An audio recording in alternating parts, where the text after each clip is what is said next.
Very big disease. We love to take photographs of ourselves and put them up in a way that people are not supposed to be looking at. What this means is, okay, if there's a photograph, for example, within the limits of the Sharia, alhamdulillah. But you have women, they want to show themselves in the greatest of beauty. Like I've just said, two things happen. One is the makeup, which covers you completely and makes you look, mashallah, so gorgeous. And you know that when you look in front of the mirror without that makeup, you're actually quite depressed. May Allah beautify our women and our men, mashallah. Mashallah.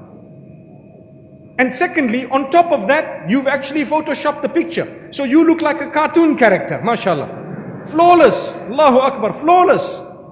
And what happens? We put up these pictures, we have profile pictures, and guess what? When people say, you look gorgeous, we say, Jazakallah khair.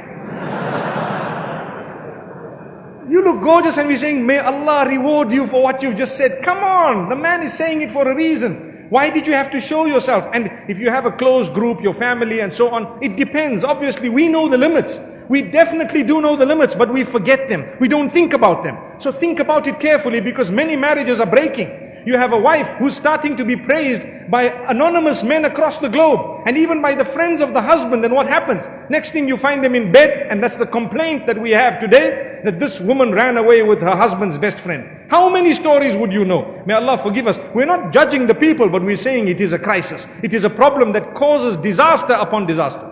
And where did it start? With a few photos on Facebook. And then we have the leg showing. And then we have the arm showing. We want to show the chest, and we want to show everything else. And subhanallah, before it was only the food.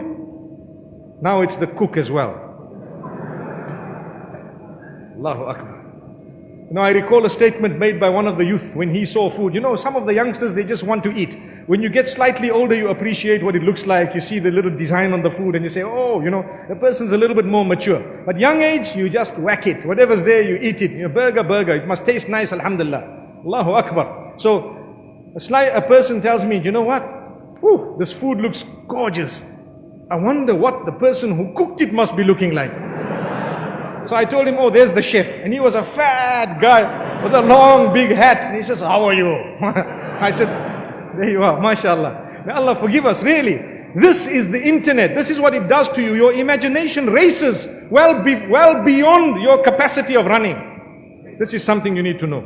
Your imagination races well beyond your capacity of running.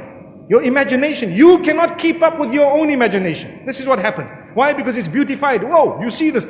Trust me, if you saw this brother in real life, you would not even want to look at him twice. Obviously, with all due respect, but I'm using the term brother because we don't want to use the word sister. But sometimes people pretend like, oh, gorgeous. Be honest. Hey, look, this is me. Normal, general me, and that's what it is. Subhanallah. Don't try and impress beyond who you really are.